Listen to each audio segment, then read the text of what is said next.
in the UAAP after an impressive 10-year run. The UST Golden Tigresses are parting ways with head coach Kung Fu Reyes. But taking over the team is a very familiar face as veteran mentor Shaq De Los Santos returns to call the shots. He's joining us now via Zoom. Coach Shaq, freshly minted head coach of the UST Golden Tigresses once again. Pagbabalik ni Coach Shaq De Los Santos sa Espanya. Coach Shaq, una sa lahat, magandang gabi. And thank you. Magandang gabi, Andre and Cheska.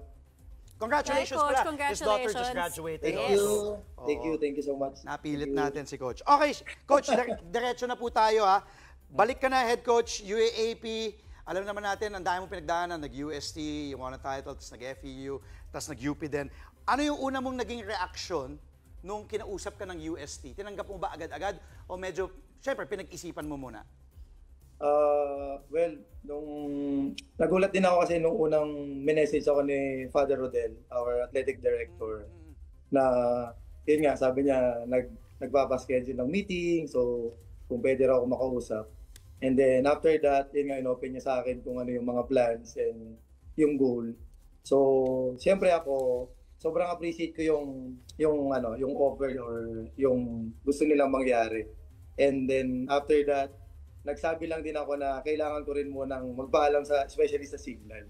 So, ayun lang naman yung nangyari. Coach, napag-usapan na ba kung ano yung mga expectations sa'yo once nag-start na to? Well, ang good thing kasi kay Father Rodel. Championship agad, championship.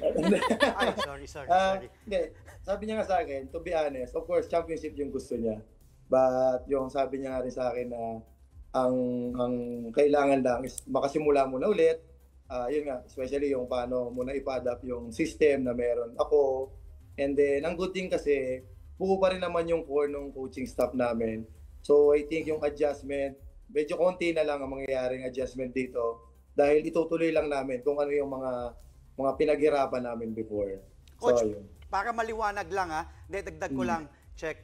So tuloy ka din, Signal, ikaw pa rin ang head coach din ng Signal sa PBL, diba? Tapos tuloy, tapos ito nga, hindi naman kakaiba yun eh. So at least pagsasabayin mo. Oo, correct. Yes. Coach, si Coach Kung Fu, who's a good friend of yours, one of the longest, isa yan sa pinaka, kumbaga, Vatican, longest tenured coaches sa UAAP. Naging assistant coach ka pa nga niya 2024. Tapos alam mo naman natin ngayon, bago na yung role ni Coach Kung Fu, nasa UST pa rin siya. Siya magiging program director ng women's and girls volleyball programs. Paano mo nakikita, Coach, yung magiging relasyon nyo ni Coach Kung Fu? And sa pagkikwento mo din, nakwento mo sa akin na yung core is still there. So ano yung, kumbaga, moving forward, ano yung mababago kung meron man? At ano yung magiging relasyon nyo ni Coach Kung Fu moving forward, Coach? I think yung sa relationship namin kay Coach Kung Fu, I think wala namang masyadong magbabago. Siguro ang magiging difference lang is yun nga, like yung sinasabi rin niya sa amin na siyempre kung ako na yung head coach ngayon, mas ako na yung maraming kailangan gawin para sa team, lahat ng decision making na kailangan. So ako na yung mag-handle. But ang good thing, to be honest, tumawag din kasi ako sa kanya through phone para yun nga, mapag-usapan din namin kung ano yung mga mangyayari, and then talagang in-emphasize ko sa kanya na tayo pa rin yung magkakasama, wala namang magbabago doon. And kailangan lang din namin siguro more on yung communication din namin and maging honest sa isa't isa dahil siyempre, yun nga, like nabanggit mo, siya na yung isa sa pinakamatagal na naging coach sa UAAP. So yung connection niya, yung contacts niya, and then yung mga taong nakapaligid sa kanya since nagsimula siyang mag-coach sa college until this year, parang yun yung kailangan namin dahil yung source namin pagdating sa recruitment, and then sa other things na kailangan namin, even dun sa mga players na mag-graduate from high school, going to college. So, yun yung isa sa pinaka-importanting pwede namin mapag-usapan. So, ayun.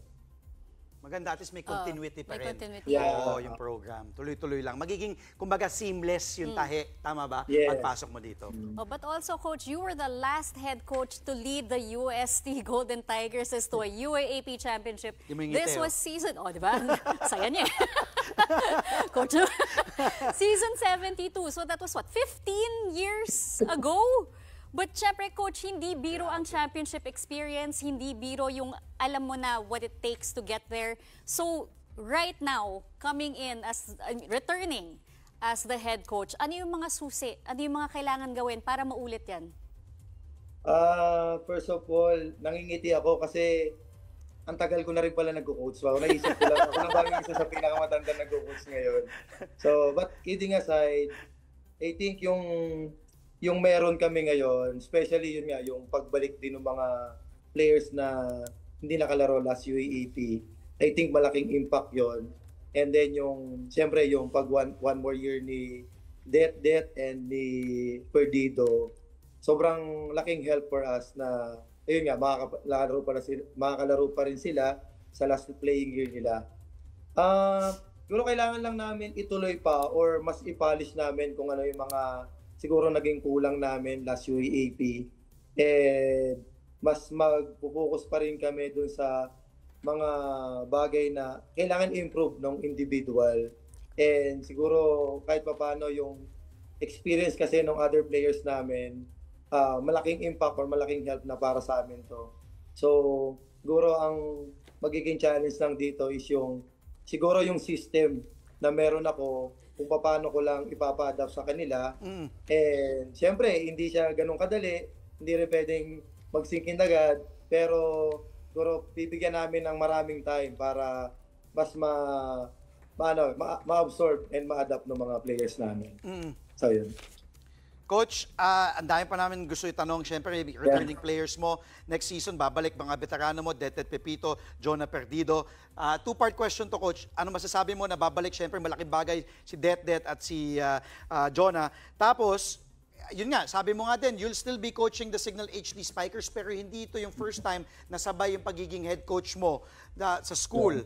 Di ba? Naalala natin dati, nagsabay ka na rin, Petron, sa FEU, naalala mo, sa PSL, nag-champion ka pa nga eh. Paano mo hahandlein o babalansin itong pagmamanage, syempre, sa dalawang team? Kasi, your goal, of course, also in the PVL, dalhin din ng Signal sa championship. Ganon din dito sa UST, sa pagbabalik mo. Gano'n ka-iba o pareho yung magiging approach ni Shaq De Los Santos dito pagdating sa pros at sa collegiate? Well, yung regarding sa siguro yung sa schedule namin, yung dalawang teams, siguro kailangan mas ma-fix namin ng mas maaga yung mga possible schedules namin, especially sa trainings. And then, siguro yung tournament, doon na lang kami mag-adjust pagdating mismo sa tournament. And then, siguro yung proper namin sa calendar, paano namin siya i-arrange.